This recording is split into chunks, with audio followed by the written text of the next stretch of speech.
여러분 반갑습니다. 오늘 또 우리 전 목사님이 설교하신 창세기 12장 아브라함을 통한 아브라함을 부르시는 소명에 관련해서 정말 귀한 또 주옥 같은 말씀을 주셨습니다.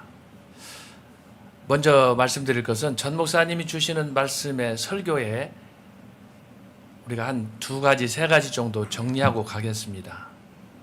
첫 번째로 생각할 건 뭐냐? 전 목사님의 성경 묵상과 전 목사님이 깨달으신 그 말씀의 전개, 적용이 정말 탁월하다라고 하는 것을 느낍니다. 우리가 창세기 12장 하면 지금까지 묵상하고 말씀 읽고 암송하고 설교 듣고 아마 성경 전체 내용 중에 아마 랭킹을 정한다면 넘버 10 안에 들어갈 겁니다. 정말 우리가 새해가 되면 무슨 임직식이 있으면 뭐 수많은 교회의 말씀을 듣는데 참 놀라운 건 뭐냐? 이 말씀을 통해서 우리가 지금 한 4-5번 시리즈로 우리 신학자들이 이걸 논의를 하고 있는데 정말 깊이가 지난주에 전 목사님의 설교 여러분 들으셨지만 오늘 아브라함과 관련된 메시지를 성부와 관련해서 집중적으로 하셨는데 정말 놀랍습니다.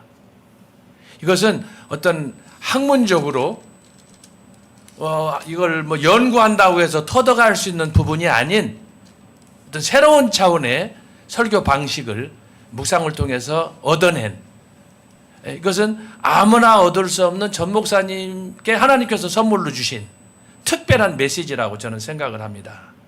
그래서 전 목사님의 이 묵상하고 성경 말씀을 깨달은 방식을 우리가 좀 이걸 깊이 사모하는 마음으로 우리에게 적용시키는 그런 마음의 자세가 좀 되었으면 좋겠다 하는 생각을 합니다. 그래서 말씀이 전에도 전 목사님 말씀하셨지만 신학자들은 말을 너무 꼬이게 어렵게 하잖아요. 여러분 믿는지 안 믿는지 모르겠지만 그런데 전 목사님은 이 들은 이야기들을 쉽게 풀어내는 그 탁월한 은사가 있습니다. 그리고 물론 신학자들이 알지만 표현할 수 없는 그런 방식들을 전 목사님께서 쉽게 접근해서 이걸 풀어 넘기는데 이것은 정말 놀랍다라는 그런 것을 벌써 말씀을 드리고요. 또 하나는 뭐냐 그러면 우리가 아브라함을 얘기할 때 창세기 12장을 이야기할 때 전 목사님께서 지적한 것이 지난 시간에도 그렇지만 오늘도 그랬습니다. 두 가지입니다. 갈대아 우르를 떠나는 것으로 해서 계속해서 어떻게 떠나보내느냐 친척과 가족과 모든 걸 떠나보내는데 롯을 떠나보내고 마지막에는 아버지도 떠나보내고 다 떠나보내잖아요. 근데 마지막에는 어떻게 되느냐 아들을 죽임으로 떠나보내는 거예요. 제가 볼 때 전 목사님 오늘의 아브라함과 관련한 성부 아브라함과 하나님과의 관계에서 가장 중요한 것은 떠나보내는 것의 그 마지막 절정의 순간에 어디가 있느냐 아들을 모리아산에서 바치는 죽이는 그것으로 떠남이 하이라이트를 이룬다 라고 하는 거예요. 제가 이것을 이제 신약에서 보면 이제 어떻게 하나님께서 예수 그리스도를 아브라함이 성부로 이삭을 예수 그리스도로 지금 설명하시지 않습니까? 이건 정확하게 성경신학적으로 저는 옳다고 보고요. 이것이 이제 마태복음, 공간복음에서도 사복음에서도 아주 심도 있게 나타나는데 모리아산에서 예수님이 죽을 때 그 모습 속에서 휘장이 갈라지고 또 지진이 일어나고 하는 그 상황 속에서 치열한 부자간의 성부와 성자와 관계 속에서 어떻게 그분들의 그 언약이 이루어지느냐 구속사가 성취되느냐 나는 그 신비한 관계가 이제 복음서에서 마태, 마가, 누가, 사도 요한을 통해서 풀어내고 그 장면을 우리 세 분 교수님께서 이제 이걸 다양한 각도에서 접근을 하셨는데 저는 그 예수님이 십자가에 돌아가시는 칼보리 상황에서의 그 처절한 현장 휘장이 갈라지는 그 입장을 통해서 오늘 여러분들이 좀 이걸 봤으면 좋겠고요. 그래서 성부에 나타났던 예수님이 아들이 갈보리에서 죽어가는 상황 속에서 아버지의 입장 끝까지 침묵하시지 않아요? 이제 그런 면을 통해서 여러분들이 새롭게 좀 성경을 보는 관점이 열렸으면 좋겠습니다. 그래서 오늘 전 목사님이 초두에 말씀하셨던 어떻게 아브라함이 성부로서의 그 아버지로서의 갖는 그 마음을 그가 그렇게 모리아산에서 제사하는 모습을 통해서 이걸 처절하게 그것을 극복해내는가, 그것이 어떻게 신약시대에는 갈보리에서 예수님과 성부 하나님과의 관계 속에서 마지막 겟세마네 동산에서 예수님께서 그 잔을 받으면서 죽음 앞에서 처절하게 그 고민하시던 그 모습, 할 수 있거든 이 잔을 나에게서 지나가게 하시옵소서. 그러나 아버지의 뜻대로 순종하는 그 아들의 위침을 듣고도 하나님께서 그 위침을 외면하시면서 아들을 죽이는 그 죄악의 진노가 형벌이 어떤 것인가를 가르쳐 준단 말이죠. 그래서 저와 여러분 오늘 전 목사님의 이 떠나보냄과 아들을 죽이는 그 상황 속에서 십자가의 예수 그리스도를 좀 발견하는 그런 안목이, 영적 안목이 저와 여러분에게 있으면 좋겠다라는 것이 오늘 전 목사님과 우리 교수님들이 오늘 주셨던 메시지의 정리라고 할 수가 있겠습니다. 제가 이와 관련해서 몇 가지로 좀 정리해서 말씀을 드립니다. 그것은 뭐냐 그러면 오늘 전 목사님이 주시는 말씀은 교수님들이 말씀했지만 중요한 포인트는 믿음과 행함의 관계입니다. 믿음과 행함과의 관계이고, 조금 전에 말씀하셨던 김철원 교수님의 말씀으로 바울신학적인 관점에서는 그것이 율법과 복음으로 나타나는 거예요. 그래서 여러분이 이 말씀을, 그래서 우리 교수님들이 주신 말씀들을 각각의 사실은 한 주 내내 연구하면서 이걸 하신 거기 때문에 20분 30분 동안에 요약했지만 적어도 여러분들이 이거 드실 때에는 우리가 된 밥을 교수님들이 주셨다고 한다면 여러분들은 이것을 잘 불어서 쉽게 죽으로 좀 들을 수 있는, 그렇게 하려면 우리가 이 말씀을, 교수님들의 말씀을 묵상하고 다시 성경 말씀으로 돌아가서 다시 연구하는 그런 시간들이 좀 필요하겠다 생각이 됩니다. 그렇게 해서 이것을 오늘 믿음과 행함으로 율법과 은혜로 이것을 주셨는데, 오늘 이것과 관련해서 제가 드리고 싶은 얘기는 뭐냐 그러면 오늘 쟁점이 아브라함입니다. 아브라함. 그렇죠? 어떻게 아브라함이 하나님의 약속을 받고 그래서 그가 성부로서의 그 아버지의 역할을 감당하시는가 우리 교수님들 설명하셨잖아요. 그런데 재밌는 건 뭐냐, 오늘 그 아브라함이 마태복음 1장에 보면 1장 1절 한번 보여주세요. 마태복음 1장 1절. 자, 1절만 읽겠습니다. 아브라함과 다윗의 자손 예수 그리스도의 세계라. 여기서 아브라함은 한마디로 말하면 구약의 하나님의 언약을 받은 믿음의 조상으로서의 모든 언약이 압축됐다라고 할 수가 있겠습니다. 모든 인류가 아브라함의 씨 아닙니까? 아까도 씨에 관한 말씀들을 하셨는데, 그래서 여기서 신약에서 마태가 본, 다시 말하면 유대인의 관점에서 봤던 이 아브라함이 어떤 존재인가, 여기에서 우리가 이 교수님들이 말씀하셨듯이 아브라함이 어떻게 이런 신약의 구약의 모든 계시의 언약을 성취할 수 있었는가, 나는 그런 것을 믿음의 관점에서, 결국은 이것이 언약의 성취의 관역에서, 아까 우리 교수님들 특별히 김철원 교수님께서 시내산 언약, 그걸 통해서 이스마엘과의 관계, 또 아브라함을 통해서 주셨던 언약, 그러니까 이것이 언약으로서는 먼저라고 말씀하셨잖아요. 이게 바로 이런 그 통찰력이 있는 성경을 해석할 때에도 그냥 우리가 단순히 읽지만 말고 단순히 어떤 설교 한 편에 얽매이기보다는 창세기부터 쭉 흐르는 이 구속사의 흐름, 이 흐름을 통해서 하나님께서 우리에게 주시는 메시지가 뭔가, 시대마다 사람마다 주시는 그 메시지가 뭔가, 이것을 우리가 좀 마음문을 열고 그걸 깨달을 수 있는 어떤 집중력이 우리에게 필요하다라고 하는 것입니다. 그래서 여러분들이 오늘 이 아브라함을 통해서 주셨던 창세기의 메시지가, 저도 갈라디아서, 로마서, 히브리서 다양한 방식으로 아브라함의 믿음이 언급이 됐는데, 중요한 건 뭐냐, 시간이 없기 때문에 자, 야고보서를 보도록 하겠습니다. 야고보서 3장 3절 보겠습니다. 야고보서 3장. 자, 여기 보면은 이제 그 말에 대한 그런 제가 여기 특별히 드릴 말씀이 있지만 이걸 정리를 했는데, 왜냐 그러면 이런 전 목사님께서 심도 있는 성경을 압축한 말씀을 주심에도 불구하고 주변에서 너무 값싼 그런 좀 그 저지로 하려는 그런 몇몇 부류들이 이걸 가지고 문제를 삼고 그걸 가지고 가시거리로 삼고 하는 그런 일들을 보면서 제가 여러분에게 감히, 저도 부족하지만 오늘 여기 말씀처럼 적어도 우리가 거듭나서 하나님 말씀을 사모하고 은혜를 사모하고 복음을 증거하고 이 어려운 때에 주의 사명을 감당하기를 원한다면, 예수님 말씀께서도 말씀하셨지만 함부로 비판하는 일들을 좀 조심히 하고, 특별히 야고보가 이렇게 말씀했어요.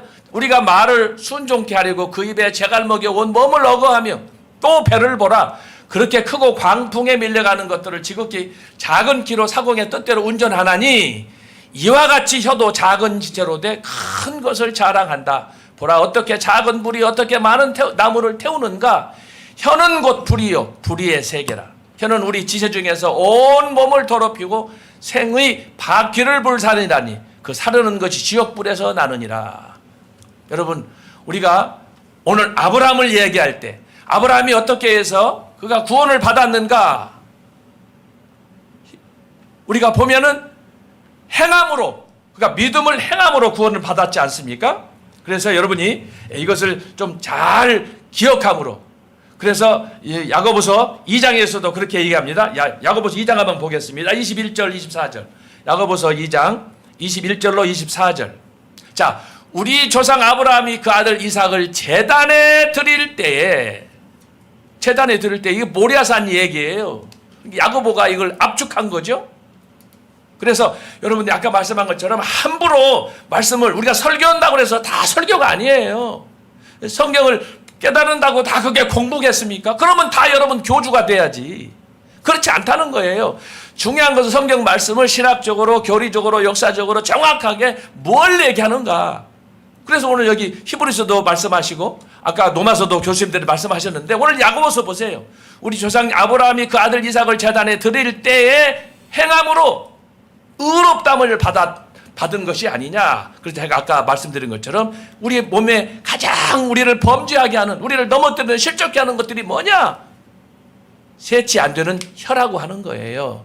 그래서 여러분들 함부로 이런 얘기하고 저런 얘기하고, 우리가 나이가 80이 되어도 90이 되어도 불지하문이라는 말이 있는 것처럼 모르면은 배우려고 해야 돼요.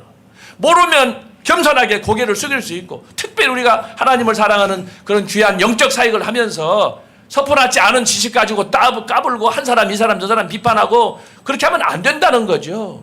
그래서 여기 제가 아까 그래서 특별히 혀 부분에 대해서 제가 말씀을 드린 거예요. 요즘 인터넷 보니까 정말 불필요한 쓰레기 정보들이 너무 많은 거예요. 정말 너 자신을 안 하는 말도 있듯이 자신을 좀 살펴볼 수 있는 그런 사람이 되고, 그래서 오늘 성경에 관통하는 전 목사님 우리에게 정확하게 지시하는 그 본질이 뭔가를 여러분들이 알고, 모르면 겸손하게 배우고, 모르면 겸손하게 기도하고 엎드리고, 그런 자세를 가져야 된다. 여기 말씀했잖아요. 우리 조상 아브라함이 그 아들 이삭을 제단에 드릴 때에 행함으로 의롭다 하심을 받은 것이 아니냐. 그 다음에 보겠어요. 내가 보거니와 믿음이 그의 행함과 함께 일하고 행함으로 믿음이 온전케 되었느니라. 이것은 구약 유태인의 관점에서, 또 신약에 있는 사도 바울의 관점에서 이것이 일치하는 것이 아까 조금 전에 말씀하신 변선부 교수님이나 우리 김철원 교수님이 지적한 그 포인트예요. 그래서 우리가 늘 부족하지만 정말 어떻게 하면 이 말씀을, 내가 이 말씀을 붙잡고 실천할 수 있는가, 그걸 고민해야지. 여러분, 내가 내 신앙생활도 제대로 못하면서 남들 하라고 거기 삿대질하고 가서 설왕설래하고 불교인과 같이 하면 되겠습니까? 문제는 뭐냐? 내 영혼이 사는 거예요. 내 영혼이. 자, 23절 그 다음 절을 보겠어요.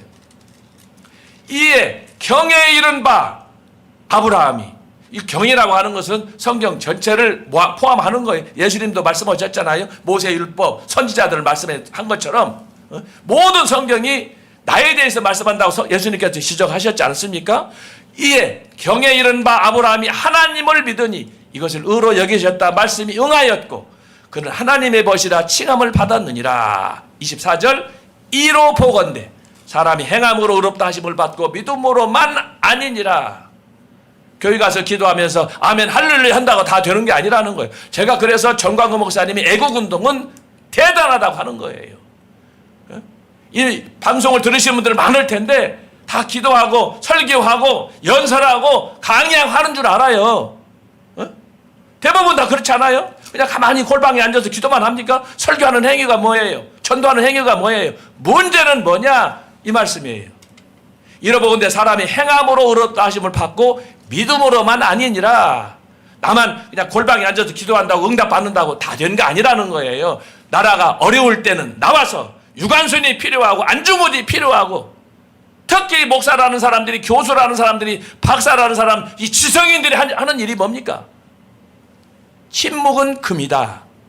여러분 어디가 침묵이 금입니까? 침묵은 죽음입니다. 죽음. 지금 침묵하면 다 죽습니다. 가족이 다 죽습니다. 나라가 없어집니다. 교회도 없어요. 에? 이런 상황에서 누구보다도 앞장서서 우리가 나라를 구해 위해서 기도해야 되고 지금처럼 비상사태가 어디가 있습니까? 에? 선고를 해도 재판을 해도 도대체 이 분별이 없어요. 에? 이게 심각한 상황 아닙니까? 누구를 믿을 수가 있어요? 여러분 주변에 여러분 친구나 이웃을 믿을 수가 있습니까? 목사를 믿습니까? 교수나 박사를 믿을 수 있습니까? 아무리 외쳐도 춤추는 사람이 없어요. 이게 오늘 시대, 저와 여러분이 살아가는 오늘 시대예요. 그런 면에서 오늘 아브라함이 우리에게 보여주는 이 메시지는 매우 중요한, 이거에 대해서 야고보가 제시한 대로 믿음과 행함이 밸런스를 맞추는 균형 있는 삶, 이것이 필요한 거예요. 그런 면에서 저는 전광호 목사님의 애국운동은 정말 획기적인, 여러분 2000년 사이에 이런 운동은 없었어요. 저도 영국에서 청교도들 연구했지만 청교도들도 28년 동안 고난을 받고 많이 죽어갔지만 이렇게 매 위켄드마다 전국을 도면서 사정하면서 이렇게 애국운동을 외치면서 이렇게 필토하는 심정으로 순교자의 심정으로 한 사람은 나는 못 봤어요. 역대급 부흥사들도 많지만, 역대급 유명한 목회 성공한 사람 많지만 자기 교회 이렇게 뒤로 놓고 애국운동을 해서 이렇게 외친 사람 누가 있습니까? 아무리 외쳐도 들은 척 만척하고 말이 앉아서 콩나라 판나라 가고 새치 혈을 가지고 온갖 소리 다 쏟아내면서 말이에요. 제가 오늘 과했다고 생각하지 마시고 정말 우리가 처절하게 내가 지금 이 순간에 선택할 것이 있다면 우선순위가 뭐냐? 그걸 청하는 거예요. 오늘 아브라함의 신앙을 통해서 특별히 드릴 말씀이 많지만 야고보가 우리에게 주는 메시지를 잘 기억하고 이것이 바로 율법과 복음이 압축된 오늘 이 시대에 하나님이 저와 여러분에게 요구하시는 신학이라고 저는 믿습니다. 자, 한 절 더 보겠습니다. 마지막 절입니다. 야고보서 2장 마지막 절. 자, 26절 보겠습니다. 영혼 없는 몸이 죽은 것 같이 행함이 없는 몸은 죽은 것이니라. 그렇습니다. 제가 더 이상 말씀 안 드리겠습니다. 그래서 아브라함을 우리가 사랑하고 좋아하지만 이스라엘에게 아브라함은 우리가 생각하는 것처럼 아주 민족적 영웅이지만 그냥 그들은 단순하게 좋아하지 않습니다. 아까 변소연 목사님 말씀하시잖아요.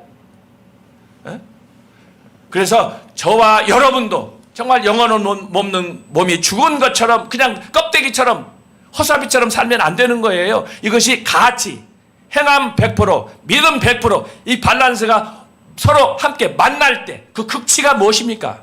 저는 십자가라고 보는 거예요. 아까 제가 공간복음 여러 말씀들 말씀하셨잖아요. 성경 구절 다 적었지만은 예를 들면 마태복음 27장 45절 56절에 보면은 이 치열한 율법과 복음이 만나는 그 지점, 휘장이 갈라지는 장면이에요. 죄에 대한 심판, 그러나 그것을 통해서 하나님과 저 여러분이 만나는 상황 아닙니까? 이것이 바로 율법과 복음이 극적으로 상봉하는 거예요. 그래서 여러분들이 전 목사님의 설교를 단순하게 듣지 마시고 짧은 메시지이지만 이 메시지 속에 숨겨있는 비하인드 스토리, 그 비하인드 미닝을 여러분들이 잘 캐치해가지고 오늘 교수님들이 오늘 짧은 시간에 주셨지만 저는요 얼마나 은혜를 많이 받는지 몰라요. 저 혼자 묵상한 거하고 비교가 안 돼요. 손 교수님 조리신학적으로, 아까 우리 변 교수님 구약의 유태인의 전통에서 얼마나 신나는지 몰라요.